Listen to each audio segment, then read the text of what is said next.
तो एक बार फिर से आप तमाम न्यूज़ मॉनिटर के दोस्तों का, दर्शकों का स्वागत है, खैर मकदम है। आप तमाम लोगों को पता है कि उड़ीसा के राज्यपाल के तौर पर इस्तीफ़ा देने के बाद रघुवर दास जो है, वो सक्रिय राजनीति यानी एक्टिव पॉलिटिक्स में कदम रखने जा रहे हैं। हालाँकि उनकी भूमिका को लेकर अभी तक कोई स्पष्टता नहीं है, लेकिन इस बात की प्रबल संभावना है कि उन्हें झारखंड भाजपा का प्रदेश अध्यक्ष नामित किया जा सकता है। इस बीच मीडिया रिपोर्ट्स जो आई है, उसके मुताबिक रघुवर दास ने कहा है कि उन्होंने अपनी स्वेच्छा से, अपनी मर्ज़ी से और खुद के निर्णय की वजह से उन्होंने राज्यपाल के पद से इस्तीफा दिया है। यानी साफ है कि रघुवर दास ने खुद की मर्जी से जो है उड़ीसा के राज्यपाल के पद से इस्तीफा दिया है। उस उन पर किसी प्रकार का कोई दबाव या प्रेशर नहीं था। आपको पता है कि 2024 के विधानसभा चुनाव में जिस तरह से बीजेपी को हार का सामना करना पड़ा है और खास करके एसटी रिजर्व सीटों में से सिर्फ एक सीट चंपई सोरेन की सीट बीजेपी निकाल पाई है और तमाम सीटों पर उनको हार का सामना करना पड़ा। इसकी वजह से कहीं न कहीं ये पार्टी के लिए एक अर्जेंट है या अर्जेंसी का वक़्त है कि हर हाल में पार्टी को रिवैम्प करने की ज़रूरत है और कहीं न कहीं पार्टी के संगठन को और मज़बूत करने की ज़रूरत है। ऐसे में तमाम तरह की जो प्रयोग हैं वो पार्टी कर चुकी है विधानसभा चुनाव से पहले, विधानसभा चुनाव के बाद भी, उसके बावजूद भी पार्टी का जो आउटकम होना चाहिए वो नहीं आया है। ऐसे में चूँकि पूर्व मुख्यमंत्री के तौर पर रघुवर दास की अच्छी पहचान रही है, वो एकमात्र ऐसे व्यक्ति हैं झारखंड में जिन्होंने अपने 5 साल का कार्यकाल जो है पूरा किया है।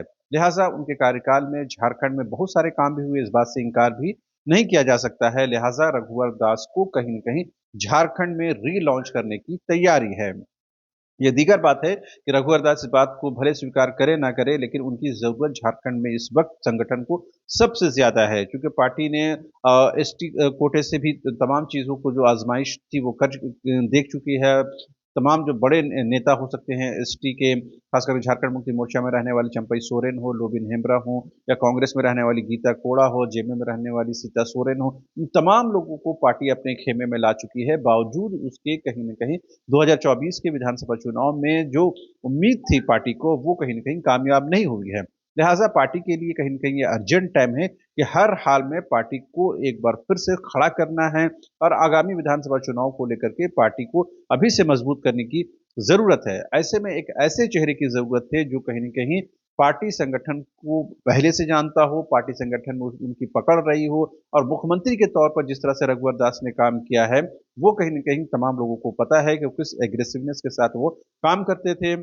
राज्यपाल के पद से इस्तीफा देने के बाद जब रघुवर दास रांची पहुंचे, उस दौरान बड़ी संख्या में उनके समर्थक, पूर्व विधायक, वर्तमान विधायक, कई लोग जो है उनको रिसीव करने के लिए पहुंचे थे। तो जाहिर सी बात है जिस तरह से ढोल नगाड़े के साथ उनका इस्तकबाल किया गया, उनका वेलकम किया गया, कहीं कहीं इससे खुद भी रघुवर दास के हौसले बुलंद है।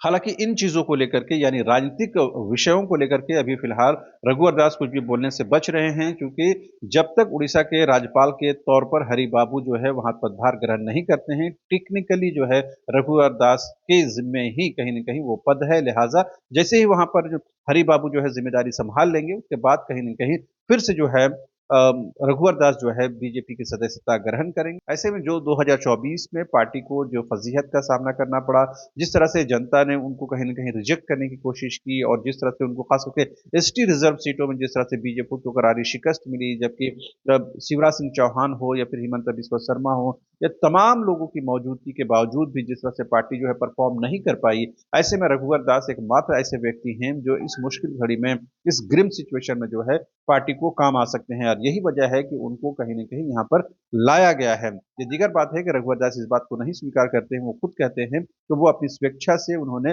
राज्यपाल के पद से इस्तीफा दिया है। ज़ाहिर-सी बात है एक ऐसे मौके में जब बीजेपी झारखंड में सबसे मुश्किल दौर से गुज़र रही है 2014 के बाद से, तो ज़ाहिर-सी बात है ऐसे व्यक्ति की ज़रूरत है जो बीजेपी को यहाँ से उभार सके, ओवरकम कर सके। ऐसे में रघुवर दास ही एकमात्र ऐसे व्यक्ति नज़र आते हैं। अब सवाल ये उठता है कि जो एसटी चेहरे हैं, ख़ास करके बाबूलाल मरांडी हों या चंपई सोरेन हो या अर्जुन मुंडा हो, इन लोगों का क्या होगा? तो आने वाला राजनीतिक भविष्य इनके लिए बहुत सुखद नज़र नहीं आता है।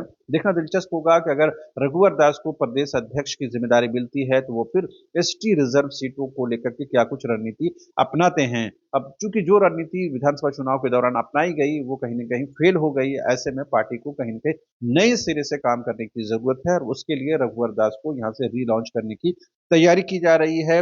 नए साल के पहले सप्ताह में जो है रघुवर दास विधिवत तौर पर बीजेपी में शामिल हो जाएँगे। रघुवर दास जो है अपनी राजनीति को अपने तरीके से झारखंड की राजनीति को साधने की कोशिश करेंगे। तो फिलहाल अभी के लिए इतना ही। आप तमाम दर्शकों का एक बार फिर से शुक्रिया।